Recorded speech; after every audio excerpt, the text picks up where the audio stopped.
வணக்கம் மக்களே! இன்னைக்கு நம்ம பார்க்க போற வீடியோஸ் எத பத்தினா, அருள்வன் அப்படின்னு சொல்லிட்டு ஒரு படம் நேத்து ரிலீஸ் ஆயிருக்கு. ஸோ டீசர் எனக்கு முன்னாடி அனுப்பி இத பாருங்க அப்படின்னு சொன்னாங்க. நான் பார்த்துட்டேன். ஸோ என்ன சொல்ல வரானுங்க, தேனி மலைப்பகுதியில இருந்த மலைமக்கள், அதாவது வானத்தில் இருந்த மக்கள் தரையில இறங்கி எப்படி நாசமானாங்க, அதாவது நல்லா இருந்த ஊர்ல கீழ இறங்கி நாசமானாங்க அப்படின்ற ஒரு படம் இருக்குல்ல, அந்த படத்துல நடிச்சவர் தான் இந்த படத்துல நடிச்சிருக்காரு ஹீரோவா. ஸோ அந்த படத்துல அவரு ஹீரோ தான். So anti hero. So anti ஹீரோனா அந்த ஆன்டி ஹீரோ இல்ல, நெகட்டிவ் ஹீரோ. ஆனா பார்க்கறக்கு நீங்க பார்க்கறப்ப விசில் அடிப்பீங்க. கலெக்டரா வந்திருப்பாப்புல, அதுல போலீஸா வந்திருப்பாப்புல. சரி என்ன ப்ரோ சொல்ல வரேன் அப்படின்னா, கொஞ்சம் கன்ஃப்யூஷனா தான் இருக்கும். இந்த வீடியோ முழுசா பார்த்தா தான் உங்களுக்கு எல்லாமே புரியும். இந்த ஒடிசிஸ் படம் நேத்து ரிலீஸ் ஆயிருக்கு. அதையும் பார்த்திருப்பீங்க. பொய்க்கால் குதிரை. நான் ஏன் அத பொய்க்கால் குதிரைன்னு சொல்றேன்னா, ஒருத்தனோட பொண்டாட்டிய இன்னொருத்தன் ஆட்டைய போட்டு போயிருக்கான். அந்த ஆட்டைய போட்டதுக்காக என் பொண்டாட்டியாடா தூக்கிட்டு போன்னு சொல்லிட்டு இவன் ஒரு 4, 5 கும்பல கூப்பிட்டு மன்னரை கூப்பிட்டு சண்டை போட்டிருக்கான். 10 நாள் சண்டை போட்டுருக்காங்க. இந்த சண்டை போட்டதுல ஒரு மன்னன் வந்து ஊழல உதவி செய்ய வந்திருக்கான்ல, அந்த உதவி செய்ய வந்த மன்னன்ல ஒருத்தன் இருக்கான். அவன் தான் ஒடிசிஸ். அவன் ஒரு ஊருக்கு அவன் வீட்டுக்கு திருப்பி தான் பிள்ளைய குட்டியை பார்க்கறதுக்கு கிளம்பி போறான். அவன் கிளம்பி போறோட ஸ்டோரி தான் இந்த படம். எவ்வளவு கருமாந்திரமான ஒரு ஸ்டோரி. இந்த கருமாந்திரமான ஸ்டோரியை தான் நீங்க காவியமா எடுத்து பல கோடி பட்ஜெட்ல போட்டிருக்கானுங்க. இப்ப எதுக்கு ப்ரோ இந்த அருள்வன் படமும் இந்த ஒடிசிஸ் படத்தையும் ஒண்ணா மேட்ச் பண்ணி பேசுற அப்படின்னா, இந்த அருள்வன் படம்னா என்ன? அருள்வன் அப்படின்னா என்ன? அருள்னா என்ன? அருவம். இந்த அருவம்னா என்ன? கண்ணுக்கு தெரியாதது. இல்லாத ஒண்ணு. ஸோ இல்லாத ஒண்ணுனா என்ன? இறைவன். ஸோ அருள்வன் அப்படின்னா இறைவனை சொல்றதுதான். ஸோ இந்த இறைவனை குறிக்கிறது தான் இந்த அருள்வன் படத்தோட கதை. நம்ம அதை ஃபுல்லா பேசுவோம்.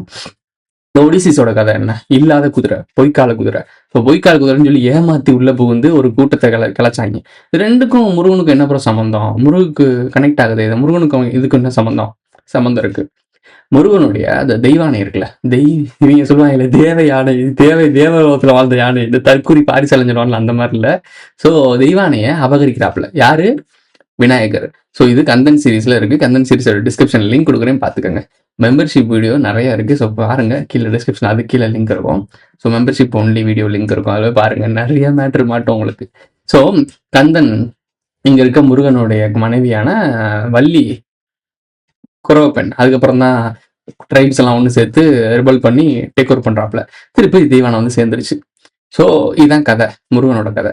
இதில் நீங்கள் நல்லா நோட் பண்ணி பார்க்கும்போது, தெய்வானை வந்து முருகனுக்கு பதவியெல்லாம் போன பிறகு விட்டு ஓடிடுது. ஸோ ஓடி அங்கே விநாயகன் சைடு சேர்ந்துருது. விநாயகன்றது வந்து இந்த முகம் யானை முகத்திருந்த கடவுள் கிடையாது. அவரும் ஒரு மன்னர் தான். சிவனோட 2 பிள்ளைகள் சொல்றாங்களா அந்த மாதிரி. ஸோ கதைக்கு புராணத்துக்கு உருட்டி விட்டுருக்கானுங்க. வடக்குக்கு போயிடுறாப்ல. ஸோ இப்போ பாருங்க, கந்தன் சீரிஸ் பாருங்க, புரியும். ஸோ இதுதான் ஸ்டோரி. இப்போ இந்த ஒடிசிஸ் பொய்க்கால் குதிரை, இந்த பொய்க்கால் குதிரை, இந்த மயிலாட்டம், ஒயிலாட்டம், பொய்க்கால் குதிரை ஆட்டம், இதெல்லாம் யாருக்கு ஆடுறாங்க? முருகனுக்கு ஆடுறாங்க. ஸோ இந்த பொய்க்கால் குதிரை யாரோட கதை? இந்த ஒடிசிஸ் யார் கதை? முருகனோட மனைவியை அபகரிச்சுட்டு போன ஒரு கும்பல், ஒரு அரச குடும்பத்தோட கும்பல், அதுக்கு உதவி செஞ்ச ஒரு கதை. இதுல நடந்த ஒரு ஸ்டோரியை தான் இந்த ஒடிசிஸ்ன்னு எடுக்கிறானுங்க. கரெக்டா பாருங்க, இந்த அருள்வன்ற படமும் முருகனை சம்பந்தப்பட்ட படம். ஸோ எஜுகேஷன் பண்ணி எப்படி மலையில இருந்த மக்கள் எஜுகேஷன் நாகரிகத்துவம் படுத்தி நாசமா வைக்க வச்சிருக்காங்கல்ல, அதை பார்த்த கதை இந்த ஒடிசி அருள்வன் படம். இந்த பக்கத்து நல்லா நல்லா இருந்த குடும்பம் நாசமான கதை. ஸோ இந்த ரெண்டுமே முருகனோட ஸ்டோரி தான். ஆனா இந்த ஹாலிவுட்ல எடுக்கிறாங்க, இது கோலிவுட்ல எடுக்கிறாங்க. நீங்க கவனிக்க வேண்டிய விஷயம் என்னன்னா, இந்த ஒடிசிஸோட டேரக்டர் இன்டர்வியூ கொடுக்குறாப்ல. நம்ம தமிழ் யூடியூபர் ஒருத்தர் பேசியிருப்பாரு, இந்த ரிவ்யூலாம் பண்ணுவாரு. அவர் இன்டர்வியூ எடுத்திருக்காரு. எல்லாரும் அப்படியே ஷாக்கா பேசுறாங்க, இடி என்னடா இது அப்படின்னு. என்ன அவன் அவ்வளோ பேர் அப்பாட்டக்கிறான்? அவனும் ஒரு டேரக்டர், இங்கேயும் டேரக்டர் தான் இருக்காங்க. ஏன்னா ஹாலிவுட்ல எடுத்து அவன் செவ்வாய் கிரகத்துல இருந்து வந்திருக்கேன், அவனும் டேரக்டர் தானே. ஸோ அவங்க இன்டர்வியூ கொடுத்துருக்காங்க. ஸோ இந்த இன்டர்வியூவை எடுத்து பெரிய அளவில் பூஸ்டப் பண்றாங்க. சரி, இப்போ எல்லாத்தையும் முன்னுரை, இது எல்லாத்தையும் உங்கள்கிட்ட முன்னாடியே சொல்லிட்டேன். இதெல்லாம் தலைப்புகள், ஒவ்வொரு தலைப்புகள் இதெல்லாம் மிக்ஸ் பண்ணி தான் இந்த வீடியோ ஃபுல்லாக இருக்க போகுது. மிக்சிங் சோடா ஊத்துனியா அந்த மாதிரி இருக்கும் போது வாங்க வீடியோக்குள்ள போலாம். இருக்கும் இடத்தை விட்டு இல்லாத இடம் தேடி எங்கெங்கோ அலைகின்றார் ஞான தங்கமே. ரொம்ப நாளா லைக், கமெண்ட், ஷேர் அதெல்லாம் நான் சொல்றதே கிடையாது. உங்களுக்கு தேவைன்னா இல்லை யாருக்காவது ஷேர் பண்ணணும்னு நினச்சிங்கன்னா ஷேர் பண்ண போகிறீங்க. உங்களுக்கு பிடிச்சிருந்துச்சுன்னா லைக் பண்ண போகிறீங்க. சப்போர்ட் பண்ணணும்னு நினைக்கிறீங்கன்னா சூப்பர் ஷேர்லாம் பண்ண போகிறீங்க. ஸோ இதெல்லாம் நம்ம டெய்லி சொல்லிக்கிட்டே இருக்கணுமா? என்னமோ ரொட்டீனாக அவங்களை வந்து ஒரு விஷயத்துக்கு பழக்கப்படுத்துகிற மாதிரி இருக்குது. ஸோ நம்ம இதை ஒரு ரொட்டீனாக நடக்கக்கூடிய விஷயத்த, அந்த நிலையான ஒரு மேட்ரிக்ஸை உடைக்கிறதுக்கு வேலை பார்த்துட்டு இருக்கோம். இப்போ நாமளே ஒரு புதுசாக இதை பண்ணுங்கன்னு சொல்லிட்டு இருந்தோம்னா அவங்கள ஏதோ ஒரு விஷயத்தில் புல் பண்ணுற மாதிரி இருக்குது. ஸோ அவங்களுக்கு விருப்பம் நான் அவங்களே அதை பண்ண போகிறாங்கன்றதை நான் விட்டுட்டேன். நீங்கள் கவனிச்சிருக்கலாம், கடந்த சில மாதங்களாக நான் பண்ணுறதே கிடையாது. வருடங்கள் ஆயிடுச்சு. நான் லைக், கமெண்ட், ஷேர் சொல்லவே மாட்டேன். பட் இந்த ஹைப்னு ஒரு ஆப்ஷன் இருக்கான். இப்போ அந்த ஹைப்ன்ற ஆப்ஷன் கொடுத்தோம் அப்படின்னா நம்ம சேனல் வந்து ரெக்கமெண்ட் இல்லை போகுது. இந்த லைக், ஷேர், கமெண்ட் இதை விட இந்த ஹைப்ன்ற ஆப்ஷன் இது எல்லாத்தையும் ஓவர் கம் பண்ணி அந்த ஃபீட்டில் கொண்டு போய் நிறுத்துது. அது ஹைக்குன்னு ஒரு 100 கேட்டகரி இருக்குது வேர்ல்டு வைடாக. அந்த சின்ன சேனல்லாம் இருக்குல்ல, ஸோ அவங்களுக்குலாம் அந்த ஹைப்ன்ற ஆப்ஷன் கொடுத்துருக்காங்க. அது போய் அதை கொண்டு போய் அந்த ஹைப்பில் நம்ம நிறைய பேர் லட்சக்கணக்கில் ஹைப் பண்ணிங்கன்னா அது அந்த 1லேருந்து 100 கேட்டகரியில் நம்ம வீடியோ போய் நிற்கும். அப்போ வேர்ல்டு வைடாக வீடியோ போகிறதுக்கு வாய்ப்புகள் அதிகம். ஸோ அப்படி பண்ணணும்னு நினைக்கிறேன்னா கீழே ஹைப்புன்னு இருக்கும். கமெண்ட் பண்ணுறீங்கல்ல, கமெண்ட் பண்ணும்போது மொபைலில் பார்க்கும்போது அப்படி சைடில் அந்த கமெண்டை அப்படி சைடில் தள்ளி விட்டிங்கன்னா ஹைப்புன்ற ஆப்ஷன் இருக்கும், அதை ஹைப் பண்ணி விடலாம். ஃபர்ஸ்ட் இந்த அருள்வன் படத்தோட அந்த கிளிப்ஸை பார்த்துருவோம். அந்த கிளிப்ஸில் உங்களுக்கு என்ன சொல்ல வராங்க, நம்ம முன்னாடியே என்ன சொல்லிக்கிட்டு இருந்தோம், நம்மளை தொடர்ந்து ஃபாலோ பண்ணிட்டு வரவங்களுக்கு இப்போ நான் சொல்லக்கூடிய ஒவ்வொரு விஷயமும் ஈஸியாக கனெக்ட் ஆகும். புதுசாக பார்க்குறவங்களுக்கு புரியாது. ஸோ பல மெம்பர்ஷிப் வீடியோ இருக்குது, கீழே டிஸ்கிரிப்ஷன் லிங்க் கொடுக்குறேன், போய் பாருங்கள். இதெல்லாம் பார்த்துட்டு கலெக்ட் பண்ணிட்டு வந்தால் தான் இப்போ நம்ம என்ன பேசிக்கிட்டு இருக்கோம்னு புரியும். திடுதுப்புன்னு படத்தோட இடைவெளியில் வந்துக்கிட்டு என்ன கதை புரியல அப்படின்னு சொல்லக்கூடாது, சரியா? படத்தை முன்னாடி இன்டர்வியூல இருந்து பார்த்துட்டு வாங்க, அதுக்கப்புறம் தான் இடைவேளைலாம் புரியும். சரி, அந்த ஒவ்வொரு கிளிப்ஸாக பார்த்து வாங்க. முதல்ல மலையை காட்டுறானுங்க. எடுத்த ஷாட்டே ஃபுல்லாக வானுயர்து, அதாவது ஆகாயத்தையே மிஞ்சி மேலே போகுது. மேகங்கள்லாம் அது கீழே தான் இருக்குது. ஸோ இதான் மேகமலை அப்படிலாம் சொல்லுவாங்க. இதெல்லாம் தேனி சைடு கனெக்ட் ஆகிற ஒரு மலை தான். நம்ம என்ன சொல்லியிருக்கோம் ஆரம்பத்திலேயே, தேனியில் இந்த கம்பம், அந்த அது என்ன சொல்லுவாங்க, மேற்கு தொடர்ச்சி மலை. இந்த மேற்கு தொடர்ச்சி மலை தான் அறமா இருக்கும். எதிரி மலை, இந்த இணையதள பாடல்கள் கூட வீடியோ ஷார்ட்ஸாக போட்டிருப்பாப்புல. அந்த மலை, முக்கியமான மலைக்கு ஒரு கதை சொல்லுவாப்புல. அந்த கதை தான் இந்த மேற்கு தொடர்ச்சி மலை. ஸோ அங்கே இந்த அப்பாவும் பொண்ணும் நின்று பார்க்குற மாதிரி ஒரு ஷாட்டு. இந்த பெண் வந்து குறிஞ்சி. ஸோ குறிஞ்சினா என்ன, குறிஞ்சி நில கடவுள் யாரு, முருகன். ஸோ புரியும் நினைக்கிறவங்களுக்கு. இந்த பொண்ணு பேரே குறிஞ்சி தான், அதாவது மலையை குறித்தது. மலையில வந்த அந்த அந்த பெண் ஷாட் என்ன, நீங்க நல்லா யோசிச்சு பாருங்க. அவர் வச்சிருந்த ட்ரெய்லர்ல, அவர் கட் பண்ணிட்டு இருந்த வீடியோஸ்ல, இணையதள பொருளில் போட்டிருந்த வீடியோல குறிஞ்சி அந்த மலை மேல இருந்த ஒரு ராணி, குமரி ராணின்னு காட்டுவாங்க. அங்க ஒரு பெண் நிக்கிற மாதிரி தான் காட்டி ஒரு ஷார்ட் காட்டிப்பாப்ல. அதே மாதிரி இந்த குறிஞ்சி அங்க நிக்கிறா, கவனிச்சிங்களா? சரி, குறிஞ்சின்றது மலையை குறிச்சது. ஸோ அந்த பொண்ணு வந்து மலையிலேருந்து கீழே இறங்கி வந்து படிக்கணும், நானும் கல்வி கற்றுக்கணும்னு சொல்லி அதுக்கு முயற்சி பண்ணுறான். அந்த முயற்சியில் ஆக்சிடென்ட் ஆகுது, பல ட்ராஜடி நடக்குது. அந்த மலை மக்கள் போராட்டம் பண்ணுறாங்க, அதாவது குறவ மக்கள் போராட்டம் பண்ணுறாங்க. குறவ மக்கள் யாரு, முருகன் வள்ளியை கல்யாணம் பண்ண குறவ மக்கள். ஸோ பாருங்க எவ்வளோ கனெக்ஷன்ஸ் பாருங்க. இவங்க போராட்டம் பண்ணுறாங்க. ஒரு கலெக்டரா யார் வரா அப்படின்னா, கலெக்டர்ஸ்னா என்னன்னா அந்த ஒரு ஒட்டுமொத்த அந்த இப்போ ஒரு மாவட்டம் இருக்குன்னா அந்த மாவட்டத்துக்கு முக்கியமான ஒரு பொறுப்பாளர்னு வச்சுக்கோங்களேன். ஸோ இந்த கேரக்டர் எடுத்துக்கிட்டது யாரு, அருள்நிதி. ஸோ அருள்நிதி தானே அவர் பேரு. ஸோ இந்த நபர் தான் இந்த படத்துல முத்துவேல் நடிச்சிருக்காரு. நோட் பண்ணுங்க, முத்துவேல். ஸோ ஆரவ் நடிச்சிருக்காருல்ல, இந்த ஆரவ் கதாபாத்திரம் வந்து இந்த குறிஞ்சியோட அப்பாவா இருக்காரு. ஸோ இந்த ஆரவ் கதையை அப்புறம் பார்க்கலாம். ஸோ இந்த கலெக்டரா இருக்கக்கூடிய இந்த முத்துவேல்ன்ற கேரக்டர் காப்பாத்துது. தேனி மலைப்பகுதியில் தான் நடக்குது. தேனியில் நம்ம சொல்லியிருந்த நிறைய மேட்ரு, நியூட்ரினோ மேட்ரு, கதைகள் வீடியோ கிளிப் பார்த்தீங்கன்னா தெரியும். அப்படி கதைகள் பார்க்கல அப்படின்னா புதுசாக அவங்க ரெடி பண்ணியிருக்காங்க. புதுசாக ஒரு நவீனத்துவப்படுத்தி அந்த கதைகள் ஸ்டோரியை ரெடி பண்ணி அப்லோட் பண்ண போகிறாங்க. அதை பார்க்குறது இருந்தாலும் பார்க்கலாம். பட் இருந்தாலும் நம்ம பழைய வெறும் ஆடியோ வாய்ஸ் ஓவர் மட்டும் போட்டிருப்போம். அந்த வீடியோ லிங்க் நான் டிஸ்கிரிப்ஷனில் கொடுக்குறேன், போய் பார்த்துக்கோங்க. இந்த பொண்ணு படிக்கணும்னு நினைக்கிற ஆசைப்படுற ஸ்கூல் பேர் பாருங்களேன், ஹைஸ்கூல், கவர்மெண்ட் ஹைஸ்கூல் தான். ஸோ அந்த ஹைஸ்கூலுக்கு பேர் பாருங்க,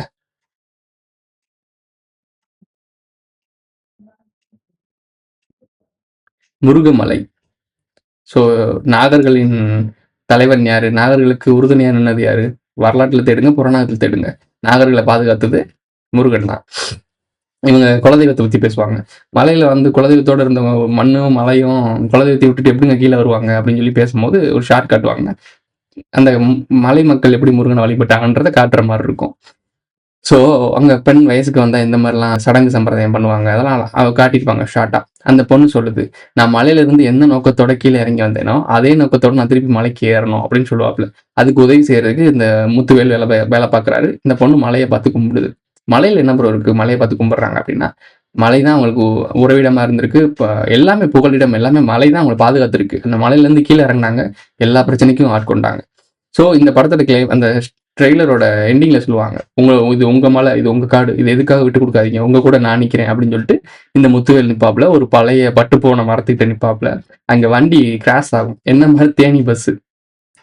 ஸோ இது எல்லாமே ஒரு தேனியை மையமாகவே வச்சு எடுக்கிறாங்களே. அந்த பொதிகை மலை, மேற்கு தொடர்ச்சி மலை, இந்த மேற்கு தொடர்ச்சி மலை ரொம்ப ரொம்ப முக்கியம். பல 1000 வருடங்களுக்கு முன்னாடி இருந்த வரலாறு இன்ன வரைக்கும் நடந்துட்டு இருக்கு. ஸோ அதை தெளிவாக அவங்க படம் எடுக்கிறாங்க. ஸோ இப்போ நம்ம சொன்னோம்ல, அந்த முத்துவேல்ன்ற கேரக்டர் அருள்நிதி நடிக்கிறாப்புல. ஆரவ் நடிச்ச கேரக்டர் ஒரு பேர் குடுத்துருக்காய்ங்க. அந்த பேர பத்தி நம்ம தேடும்போது, ஜாப்பனீஸ் மாங்கால ஒரு கேரக்டர் வருது. அந்த கேரக்டர் யாரு அப்டின்னா, ஒரு போர்ட் போர்ட்லாம் வழி நடத்துவாங்கல்ல. ஸோ அந்த மாரி ஒரு மரைன கண்ட்ரோல் வச்சிருக்கிறது. அதாவது படகு மற்றும் துறைமுகத்த கண்ட்ரோல் வச்சிருக்க ஒரு கேரக்டர காட்டுறாங்க. இந்த கேரக்டர பத்தி நீங்க தனியா படிச்சு பார்த்தீங்கனாலே நெறைய மேட்டர் உங்களுக்கு சிக்கும். அதுல இந்த முருகு அப்டின்ற வார்த்தை கூட இதுல வரும். ஸோ அப்ப முருகனை குறிச்ச மாரி காட்டுது. இவங்க எதுவுமே சும்மாலாம் படம் எடுக்கிறதில்ல. இது எல்லாமே இன்னும் டீகோட் பண்றதுக்காகலாம் நான் சொல்லல. இருக்க ஆக்சுவலி ஃபேக்ட்ட எடுத்துட்டு வந்து குடுக்குறேன். இது டைரக்டருக்கே தெரியுமான்னா எனக்கு தெரியல. பட் இருக்க விஷயங்கள கொண்டு வந்து குடுத்துருக்கேன். இத நீங்க போய் தேடி பார்க்கணும்னாலும் தேடி பார்த்துக்கங்க. சரி இது முடிஞ்சிருச்சா? இந்த ஒடிசிஸ்க்கு வருவோம். இந்த ஒடிசிஸ் படத்துல சொல்லக்கூடிய விஷயம் என்ன? ஒரு ஒரு இலங்கை ஹெலனான்னு நெனைக்கிறேன். இந்த கிரேக்க நாட்டுல இருக்கக்கூடிய ஒரு பெண்மணிக்கு ராரசின்னு நெனைக்கிறேன். வேற ஒருத்தவங்க பொண்டாட்டி. ஸோ கள்ள ஒரு கிலோ அந்த மாரி இருந்திருக்கு. அந்த பெண்ண இன்னொருத்தன் வந்துறான். இவன் யாருன்னா டர்க்கி நாடு. இப்ப இருக்க டர்க்கி இருக்குல்ல, அந்த நாட்ட சேர்ந்த ஒரு இளவரசன். ஸோ அவன் என்ன பண்றான், இந்த டர்க்கி நாடு அப்புறம் அங்கிட்டு கீழ கிரேக்கத்துல இருக்கக்கூடிய நாடு. ஸோ இங்க இருக்க மக்கள் ஏதோ ஒரு காரணத்துல மீட் பண்றாங்க. அங்க மீட் பண்ணி அங்க அந்த பொண்ணை கடத்தி தூக்கிட்டு வரான். இது தூக்கிட்டு வரத கடுப்பான இந்த கிரேக்க அரசர்கள் எல்லாம் சேர்ந்து ஒண்ணா நிறைய மன்னர்கள்லாம் ஒண்ணு சேர்ந்து புரியுறாங்க. ஸோ அந்த போர்ல கடைசி இந்த டர்க்கி மன்னனத்தை ஜெயிக்கிறதுக்காக ஒரு விஷயம் செய்யறாங்க. அதாவது பொய்க்கால் குதிரை. அந்த பொய்க்கால் குதிரையை உருவாக்குறது இந்த ஒடிசிஸ் படத்துல வரும்ல, அவர் மையக்கருவே இந்த கேவலமான ஒரு செயல். ஒருத்தனை தோக்கடிக்க முடியலன்னு சொல்லிட்டு முதுகுல குத்துறது எவ்வளவு கேவலம்னு சொல்லுவாங்களோ, அதை அவங்க குளோரிஃபை பண்ணி வச்சிருக்கானுங்க. இவனுக்கு பண்ண ஃப்ராடுத்தனத்தையும் மொள்ளமாரித்தனத்தையும் குளோரிஃபை பண்ணி பல கோடி நடிச்சு அந்த படத்தை இந்த இந்த ஸ்கிரீன்ல இப்படி பார்க்கணும். ஸோ வேணா ஒடிசிஸ் எடுத்திருக்கானு இந்த படத்தை நம்ம பார்த்தே ஆகுன்றோம். எப்படி இருக்கும் இந்த டேரக்டர் எடுத்தாருன்னா அவள் அப்படி இருக்கும் இப்படி ஆளு அப்படிலாம் பேசிட்டு இருக்காங்க. ஒருத்தனோட பொண்டாட்டி ஒருத்தன் கடத்திட்டு போயிட்டேன். அதுக்காக போராட்ட மாட்டேன். இதை வச்சு ஒரு குளோரிஃபை பண்ணி படம் எடுக்கிறேன்னா என்னடா மானங்கட்ட படமா இருக்கு அப்படின்ற மாதிரி இருக்கு. ஸோ ஒடிசிஸ் படம் அந்த பொய்க்கால் குதிரையோட கதையம்சம் என்ன அப்படின்னா, அவங்கள ஜெயிக்க முடியலன்னு ஒன்னே அவங்களுக்கு ஒரு பரிசு அளிக்கிற மாதிரி ஒரு பொய்க்கால் குதிரை மாதிரி போலியான ஒரு குதிரை அதுக்குள்ள ஒளிஞ்சுக்கிட்டானுங்க. வீரர்கள்லாம் ஒளிஞ்சுக்கிட்டாங்க. இவனுங்க அதை இந்த முட்டா பையில பாருங்க, இதை தூக்கிட்டு போய் ஊருக்குள்ள நடுவில் நிப்பாட்டி வச்சு கொண்டாடிட்டு நைட்டு தூங்கிட்டாங்க. தூங்கின பிறகு அந்த இதுக்குள்ள இருந்து இறங்கி வந்து உள்ள இறங்கி எல்லாத்தையும் போட்டு தள்ளி அந்த நாட்டை பிடிச்சிருக்காங்க. எவ்வளவு கேவலமான நாரசமான கதை. இந்த கதையை குளோரிஃபை பண்றாங்க. நம்ம புராணங்கள்ல வர கதையை குளோரிஃபை பண்ணுவாங்கல்ல, ஸோ அந்த மாதிரி கெட்டது எல்லாத்தையும் கெட்டதுன்றதே புரியாத விடாம அதை குளோரிஃபை பண்ணி பெரிய ஆட்கள். இப்ப இந்த படம் எடுக்கிற டேரக்டர்லாம் பெரிய ஆளு, அவர் எடுத்தவர்னு சொல்லி கொஞ்சம் பெருசா அவனை பில்டப் பண்ணிட்டீங்கன்னானே, அவன் எடுக்கிறான்றப்போ அவனுக்கு ஒரு மரியாதை வந்தது ஆட்டோமேட்டிக்கா. நீ இவர்றா அப்படின்ற மாதிரி. அவர் என்ன எடுத்தாலும் அதை நீங்க வியாபாரம் பண்ணிடலாம். கேவலமான விஷயத்த கூட அவங்க குளோரிஃபை பண்ணி வித்துருவானுங்க. ஸோ இந்த மாதிரி விஷயங்கள்லாம் நடந்துகிட்டு இருக்கு. ஸோ அப்போ வரலாறும் இப்படிதான் திணிக்கப்பட்டிருக்கு. கண் முன்னே இவ்வளவு பகுத்தறிவு இருக்க தெளிவான இருக்கக்கூடிய ஆட்கள்கிட்டயே இந்த ஒடிசிஸ் படத்தை வித்துட்டாங்க அப்படின்னா நம்ம என்னெல்லாம் பண்ணுவாங்கன்னு யோசிச்சு பாருங்க. சரி, கம்மிங் டு பாயிண்ட். ஸோ இந்த கதைக்கும் அருள்வன் படத்துக்கும் என்ன ப்ரோ சம்பந்தம்? அருள்வன் படத்தோட டீட்டெயிலாக சொல்லியாச்சு. ஸோ ஒடிசிஸ் படத்தையும் இதான் மேட்ரு சொல்லியாச்சு. இந்த ஒடிசிஸ் இந்த போர்ல ஜெயிச்ச பிறகு இங்க இருந்து தான் வீட்டுக்கு கிளம்ப போறாப்புல. தான் வீட்டுக்கு போய் மனைவி பிள்ளையை பாக்குறதுக்காக போற கேப்ல நடக்கக்கூடிய இந்த ட்ராஜடி தான் அந்த ஒடிசிஸ் படமா எடுத்திருக்கானுங்க. இதுதான் ஒட்டுமொத்த ஸ்டோரி. ரெண்டுக்கும் ஒரு வித்தியாசம் எல்லாம் பார்த்துட்டீங்க. பட் இப்போ நம்ம மேட்ருக்கு வரும். இப்போ நீயானா கொஞ்சம் சமீப காலத்துல போய் பாருங்க, செக் பண்ணி பாருங்க. ஹாட்ஸ்டார்ல இருக்கும். அது என்ன சொல்றாங்க அப்படின்னா, கல்வி முறையில் வியாபாரமா மாறிடுச்சு. அதாவது இப்ப இருக்க மெக்காலே கல்விக் கொள்கையை இவங்களே கேள்வி கேட்கிறாங்க. கல்வி முறை தப்பா இருக்கு, இதெல்லாம் பிசினஸ் ஆகிட்டீங்க. அதாவது வியாபாரம் பண்றானுங்களா, பிசினஸ் பண்றானுங்களா, அவனுங்களே ஒத்துக்கிறானுங்க. ஆமாங்க பிசினஸ் எல்லாமே பிசினஸ் ஆகிடுச்சு, அப்பதான் நாங்களும் இந்த பிசினஸ் எடுத்துக்கிறோம் அப்படின்னு சொல்றாங்க. இப்போ இந்த மக்கள் மத்தியில் எப்படி வரும் அப்படின்னா, இந்த ஸ்கூல் சிஸ்டம், இந்த எஜுகேஷன் சிஸ்டம் மேல அவநம்பிக்கை வரும். இதை உருவாக்குறானுங்க. அதாவது இல்லாத விஷயத்த இருக்கதா வித்துருவானுங்க. இருக்க விஷயத்த இல்லேன்னு நம்ப வைப்பானுங்க. புரியும்னு நினைக்கிறவங்க எல்லாம் சொல்றது. இப்போ இந்த சிஸ்டத்தை முடிக்க போறானுங்க. அதாவது மெக்காலே கல்விக்குள்ளேயே தூக்கி போட போறானுங்க. தூக்கி போட்டு இப்போ குருகுல கல்வி கொண்டு வர போறாங்க. குருகுல கல்வி எவ்வளவு மோசமான விஷயமா இருந்துச்சுன்றது உங்களுக்கு நல்லாவே தெரியும். யார் தெரியுமா பயில முடியும்? வணிகன், பிராமணன், சத்திரியன். அதாவது ஏதாச்சும் ஒரு கேள்வி கேட்டா வாயிலே ஏறி மிதிப்பான்ல, அவன் சத்திரியன். பிராமணன் அவன் மேல ஏறி உட்காந்துட்டு எல்லா வேலையும் பார்க்குற ஒரு ஆளு. வைசியன், வணிகன். இவங்க 3 பேர் தான் பார்க்க முடியும். 3 பேர் தான் படிக்க முடியும் குருகுல கல்வியை. இப்போ தேடிக்க தெரிஞ்சுக்க, வரலாற்றில் அப்படிதான் இருந்திருக்கு. ஸோ கர்ணனையே என்ன சொன்னாங்க, நீ இந்த பிரிவை சேர்ந்தவன், உனக்கு நான் கூப்பிடக்கூடாது அப்படின்னு சொல்லி சாபம் விட்டனால தான் அவனுக்கு கடைசி நேரத்தில் அந்த மந்திரம்லாம் மறந்து போய் செத்து போனேன். கர்ணன் அவ்வளோ குளோரிஃபை பண்றானுங்க. ஆனா அந்த கர்ணனுக்கு சாபம் விட்டது யாருன்னு யோசிச்சு பாருங்க. ஸோ இதெல்லாம் பார்த்தது, இதெல்லாம் ரியாலிட்டி, ஆக்சுவலி இருக்க ரியாலிட்டி. நம்மளுடைய ஆளுநர் என்ன சொல்றாரு அப்படின்னா, இங்கிலாந்துல இன்னமும் மதராஸ் கல்வி முறைன்னு சொல்லிட்டு இன்னமும் அதை வச்சிருக்காங்க. பட் நம்ம ஊர்ல தென்னிந்தியால, சவுத் இந்தியா, மதராஸ்னா சவுத் இந்தியா தான். சவுத் இந்தியால இன்னமும் அந்த குருகுல கல்வியை இம்ப்ளிமெண்ட் பண்ணவே முடியலன்றாங்க. இங்க இம்ப்ளிமெண்ட் பண்ண முடியாததுக்கு காரணம் என்ன? இங்க இருக்க மரபணு. அது இங்க இருக்க மரபணு ஃபுல்லா சூத்திரனா தான் சொல்லுது. அதாவது கீழ் ஜாதியா சொல்லப்படுது. அதனால நீங்க சேர்த்துக்கவே இல்லை. அப்ப அவன் என்ன பண்ணுவான்? உடனேவே அடிச்சு விரட்டுவான். இதான் நடந்துச்சு, விரட்டிட்டாங்க. அப்ப அதனால ஏத்துக்காம இருந்தான். ஸோ எவன் ஏறி மிதிக்கிறானோ அவனை கூட சேர்த்துக்கிட்ட. எவன் அடிக்காம தன்னுடைய அந்த இயலாமை, அறியாமை இது யாரெல்லாம் இருக்கோ அவனுக்குலாம் சூத்திரம் சொல்லி ஓரமாக்கிட்ட. உனக்கு தேவையான வேலையை பார்க்க கூட வேலை ஆட்களை மாற்றி வச்சுட்ட. இதெல்லாம் பண்ணா இவன் ஏத்துப்பான். இப்போ திருப்பி மாடர்ன் டெக்ல வரீங்களா? ஸோ இப்போ என்ன சொல்றாங்க அவங்க? இந்த மாடர்ன் டெக்னாலஜியில் இருக்கக்கூடிய இந்த மேட்ரிக்ஸ்ல இருக்கக்கூடிய இந்த மெக்கானிக் கல்விக்குள்ளேயே முடிச்சு விட்றாரு. புதுசா ஒரு கல்விக் கொள்கையை கொண்டு வர போறாங்க. அது குருகுல கல்வி மாதிரி குளோரிஃபை பண்ணி கொண்டு வர போறாங்க. ஆல்ரெடி கொண்டு வந்துட்டாங்க. ஸோ நேஷனல், அது சம்திங், அதை நான் எடுத்து வச்சிருக்கேன். National council of education research and technology, sorry ட்ரைனிங்னா என்ன கற்றுக் கொடுக்குறது குருகுல கல்விக்கு. இப்போ மாடர்ன் டெக் நேம்ல என்ன கொடுக்குறாங்கன்னா NCERT அப்படின்னு சொல்லிட்டு 9ஆம் வகுப்பு, அதாவது இப்போ இருக்க கல்விக் கொள்கை இருக்குல்ல, இது இல்லை, இது தனி செட்டார். இந்த தனி செட்டார்ல இது ஒரு 9ஆம் வகுப்பு பாடப்புத்தகத்துல இது வருது. அதாவது குருகுல கல்வின்னு சொல்லிக்கிட்டு இந்த சமஸ்காரத்தில் இருக்குல்ல, அதில் இருக்கக்கூடிய பெண்களை நாங்கள் எப்படி குளோரிஃபை பண்ணி எப்படி வச்சிருந்திருக்கோம் தெரியுமா அப்படின்னு சொல்லிட்டு, பெண்கள் நாங்கள் ஒடுக்கலை அப்படி இப்படின்னு சொல்லி வர்ணாசிரமம் அப்படிலாம் தப்பு கிடையாது அப்படின்ற வேற மாதிரி மாற்றி ஒரு பாடல் வரிகள்லாம் எடுத்து கொடுத்துட்டு இருக்காங்க. அதுவும் நியூஸ் இருக்கு, பார்த்துருப்பீங்க. புக்கு வந்துருச்சு, பிள்ளைங்களை படிக்க வைக்கிறாங்க. ஹிந்தி ஏன் கற்றுக்கணும்னு அவங்க சொன்னாங்கன்னு இப்போ புரியுதா? ஏன்னா சான்ஸ்கிரிட்டை கொண்டு வரணும் அப்படின்னா ஹிந்தியை உள்ள திணிக்கணும். ஹிந்தி உள்ள வந்துருச்சு அப்படின்னா அப்போ சான்ஸ்கிரிட்டை அழகாக கொண்டு வந்துடலாம்.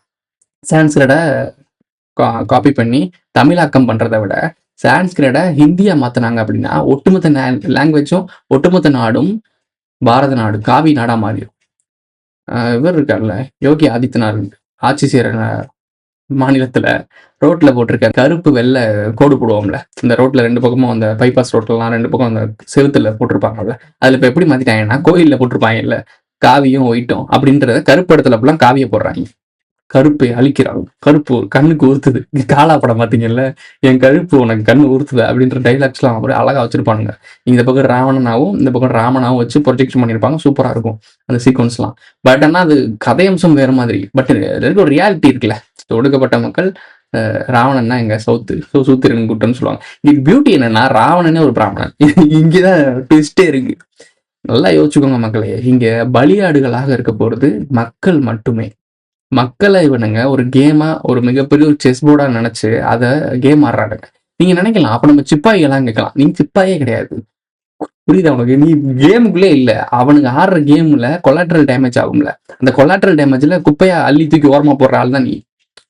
சதுரங்கத்திலே நீ இல்லைன்னா யோசிச்சு பார்த்துக்க எந்த அளவுக்கு இந்த கேமுக்குள்ளேயே நம்ம இல்லைன்றப்போ அப்ப இந்த கேம் ஆடுறவங்க எப்படி இருப்பாங்கன்னு வச்சுப்பாரு. சிம்பிளான விஷயம். ஸோ இந்த குருகுல கல்வியை கொண்டு வந்து திணிக்க முடியாது. ஸோ ஒரு விட்டு போட்டு பார்ப்பாங்க, எந்த மாதிரி ரியாக்ட் ஆகுதுன்னு யோசிப்பாங்க. அதுக்கப்புறம் பட்டி டிங்கரிங் பண்ணி வேற ஒரு வடிவத்தில் இந்த மெக்காலே கல்விலாம் தவறான விஷயமா இருக்கு. இந்த முட்டாள் மக்கள் இந்த மெக்காலே கல்விக்குள்ளேயே படிக்க வைக்கிறதுக்கு நைட்ல இருந்து இல்லை 3 நாள் முன்னாடியே போய் வாசல்ல படுத்துறாங்க. ஏதாச்சும் ஒரு பெரிய CBSE ஸ்கூலு, பெரிய ஸ்கூல்ல போய் வாசல்ல படுத்துறாங்க. எனக்கு பார்க்கும்போது சிரிப்பு தான் வருது. இந்த ஸ்கூல்ல படிச்சவங்க எத்தனை பேர் பெரிய ஆளா இருக்காங்க? 10,000 பேர் ஒரு ஸ்கூல்ல படிக்கிறாங்க, அவ்வளவுதான் வேணாம். ஒரு 5,000 பேர் படிக்கிறாங்க அப்படின்னா அதுல 1000 பேர் கூட பிளேஸ்மெண்ட் ஆகி பெரிய லெவல்ல ஜாப்ல போய் சக்சஸ் ஆனது கிடையாது. வேலை வாய்ப்பு இல்லாம ஸ்விக்கி, ஜொமேட்டோ கிடைக்கிற வேலையை பார்த்துட்டு இருக்கான். அப்போ உனக்கு இந்த ரியாலிட்டி புரியலையா? இவன் படிக்க வைக்கிறான், பக்கத்து வீட்டுல இருக்கு, எதிர்த்து வீட்டுல இருக்குன்னு டேபிள் மட்டரா இது வாழ்க்கை. அந்த குழந்தையோட அடுத்த எதிர்காலம், அந்த குழந்தைக்கு ஒரு நல்ல ஒரு விஷயத்த, ஒரு பிசினஸ் மைண்டும், ஒரு நல்ல முன்னேறதுக்கான வாழ்க்கையை சொல்லி கொடுத்தனா கூட அது தப்பிச்சு பொழைச்சுக்கும். அதை விட்டு மெக்காலே கல்விக்குள்ள படிக்க, இந்த மெக்காலே கல்விக்குள்ளே தான் இந்தியா முழுக்க படிக்கிறாங்க. எத்தனை பேர் சக்சஸ் ஆனாங்க? அவன் ஏதோ ஒரு நுணுக்கத்தை தெரிஞ்சுக்கிட்டு ஒரே ஒரு துறையை பிடிச்சி அதுல பிடிச்சிட்டு போனாதான் அவனா சுயமா ஒரு யூனிக்க வளர்த்துக்கிட்டா மட்டுமே தான் ஜப்பிக்க முடியுது. இந்த கல்வி கொள்கை மட்டுமே வச்சு ஒருத்தன் சக்சஸ் ஆக முடியாது. ஏன்னா எவனோ ஒருத்தனை கை காட்டிட்டு, எவனோ ஒரு சில விரல் விட்டு எண்ணக்கூடிய ஆட்களை கை காட்டிட்டு ஒட்டுமொத்த இந்தியாவையும் நீங்க அந்த பக்கம் திருப்ப முடியாது. ஏன்னா எல்லாருமே ஃபர்ஸ்ட் ரேங்க் எடுக்க முடியாது. எல்லாருமே ஐக்யூ லெவல் அதிகமா இருக்க ஆட்கள் கிடையாது. ஸோ இப்போ இதில் நீங்க புரிஞ்சுக்கிட்டு அவங்கவுங்களுக்கு என்ன தகுதி வருமோ, அவங்கவுங்களுக்கு என்ன இன்ட்ரெஸ்ட் இருக்கோ அதுல யூனிக் ஆக்குனீங்கன்னா வளர்ந்து பெரிய ஆளாவாங்க. பெரிய ஒரு கான்செப்ட் இதெல்லாம் போட்டு அவன் ஒட்டுமொத்தமா முடிக்க போறான். அந்த முடிக்க போற கேப்ல எல்லாத்தையும் எந்தெந்த விஷயங்கள்லாம் அடுத்த நியூ ஜெனரேஷனுக்கு கொண்டு போகணுமோ அதெல்லாம் அவன் ஹிண்ட் போட்டு வச்சுட்டான். அதாவது பிள்ளையார் சொல்லி போட்டு வச்சிருக்கான் எல்லாத்துலயுமே. எஜுகேஷன், ஃபினான்ஸ், என்ன சொல்றது, குடும்ப கட்டுப்பாடு, குடும்ப விஷயங்கள், நீங்க வாங்கக்கூடிய எக்ஸாம்பிளுக்கு எடுத்துக்கோங்க. இப்போ மதன் கௌரியோட வீடியோ காலைல சக்சஸன்ல வந்துச்சு. 2030 பெட்ரோல் கார்களே இருக்கலாம், ஈவி கார் தான் இருக்குமா. ஆக்சுவலி இதை பார்க்கறதுக்கு எவ்வளவு கிரேசியான ஒரு ஃபேக்டா இருக்கு பாத்தீங்களா. அதாவது கிரேசியான ஒரு திங்கிங்கா. 2030 எத்தனை வருஷம் இருக்கு? 4 வருஷம் இருக்கு. 4 வருஷத்துல எப்படி அதெல்லாம் மாறும்? 2028 வரைக்கும் பெட்ரோல் டீசல் காரு எல்லாம் முடிஞ்சு. பெட்ரோல் டீசல்லாம் கிடையாது இந்தியாவுக்குள்ள, வேர்ல்டுலே கிடையாது. அவனுங்க அடுத்த சுழற்சி கிளம்பிட்டானுங்க. பெட்ரோல் டீசல்லாம் வச்சு இனிமேல் வியாபாரம் பண்ண முடியாது, இனிமேல் ஈவிக்கு மாறும்னு சொல்லிட்டு மாறிட்டானுங்க. அவனுங்க எந்த துறைக்கு எப்போ மாறுறாங்களோ அப்போதான் நீ எல்லாத்தையும் மாற்றணும். என்வரான்மெண்ட் மாறுது, குளோபல் வார்மிங் மாறுதுன்றக்காகலாம் அவன் பண்ணலை. இது முடிஞ்சு போச்சு. இதுக்கப்புறம் இதை வச்சு நம்ம வியாபாரம் பண்ண முடியாது. அப்போ அடுத்த லெவலுக்கு மாறு. டெஸ்லா காற்றுலேயே மின்சாரத்தை கொண்டு வந்தாப்புல. காற்றுலேயே மின்சாரத்தை கொண்டு வந்தா தங்குதடை இல்லாமல் எல்லாருக்கும் எளிமையான முறையில் எல்லாருக்கும் ஃப்ரீயாக எனர்ஜி கொடுக்க முடியும். அதை கொண்டு வந்தாப்புல. இந்த காப்பர் கம்பெனிஸ், இவங்க கார்பரேட் கம்பெனிஸ் எல்லாம் என்ன பண்ணுச்சு, டெஸ்லாவை ஒரு கோமலாக்கி முடிச்சு விட்டாங்க. கடைசி நேரத்தில் எப்படி செத்தாருன்னு கூட பெரிய லெவலில் தெரியாமல் போயிட்டாரு. ஆனால் நீங்கள் யாரை சொல்கிறீங்க, அது பேர் என்ன, பல்பை கண்டுபிடிச்சாங்க இப்போ எடிசனா, அந்தாலும் இன்னமும் கொண்டாடிக்கிறீங்க. என்னங்கடா டே. அதாவது கார்பரேட்டுக்கு எவெல்லாம் சிங்கி அடிச்சானோ, கார்பரேட் சொல்கிறலாம் சரின்னு கேட்டானோ அவனை குளோரிஃபை பண்ணிட்டானுங்க. கார்பரேட் எதுக்குடா, மக்களுக்கு எல்லாமே ஈஸியாக கிடைக்கணும், மக்களுக்கு எல்லாமே எளிமையாக இருக்கணும் அப்படின்னு நினைச்சானா அவனை அப்படிலாம் சோக்கராக்கி வரமாக்கிட்டாங்க. ஆனால் வரலாற்று நீ அதுக்காக நான் டெஸ்ட்ல நல்லவர்னு தான் சொல்லலை, விஷயத்த சொல்றேன். இப்படிலாம் நடக்குது வரலாற்றுல. ஏன்னா நம்ம இந்தியாவில் நேதாஜி ஓரம் கட்டின மாதிரி, காந்தியை குளோரிஃபை பண்ண மாதிரி, இந்த மாதிரி உலகம் முழுக்க அப்போ காந்தியை குளோரிஃபை பண்ணியிருக்காங்கன்னா காந்தி என்ன பண்ணியிருப்பாரு? யோசிங்க மக்களை, யோசிங்க. திங்கிங் இல்லைன்னு வச்சுக்கோங்களேன், உங்களை தோண்டி பதிச்சிருவாங்க. ஸோ சிந்தனை மட்டுமே உங்களை தற்காக்கும், சுய அறிவு மட்டுமே உங்களை பாதுகாக்கும். இல்லைன்னா ஒண்ணுமே பண்ண முடியாது. Who is this guy? இரு கூட அவன் நிழல் தேடும், அவன் பூமி அதிரும், பகை நடுங்கும், வானம் முழங்கும், ஊழி எழுப்பும், வேலோடு எழுகிறார், வேகமாய் வரும்.